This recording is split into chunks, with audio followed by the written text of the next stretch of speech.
நல்லா கழுவி காய வச்ச ராகியை ஒரு டம்ளர் எடுத்திருக்கேன். அதை மிக்ஸி ஜாரில் சேர்த்து நைஸாக பவுடர் பண்ணி எடுத்துக்கலாம்.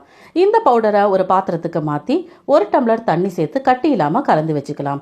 இப்போ நம்ம ஸ்டவ் ஆன் பண்ணி ஒரு மண் பாத்திரத்தை வச்சு 3 டம்ளர் தண்ணி சேர்த்து தண்ணி கொஞ்சம் காய்ச்சதுக்கப்புறம் நம்ம கரைச்சி வச்சிருந்த அந்த ராகியை அதில் சேர்த்து நல்லா கலந்து விட்டுக்கலாம். ஸ்டவ்வை மீடியம் ஃப்ளேம்லேயே வச்சுக்கோங்க. ராகி நல்லா வெந்து வரணும். 20 நிமிஷம் வரைக்கும் நம்ம வேக வச்சு எடுத்துக்கலாம். இது கூடயே நம்ம அரை ஸ்பூன் கல்லுப்பி சேர்த்து நல்லா மிக்ஸ் பண்ணிக்கலாம். 20 நிமிஷத்துக்கு அப்புறம் பாருங்க நல்லாவே வெந்து வந்திருக்கு.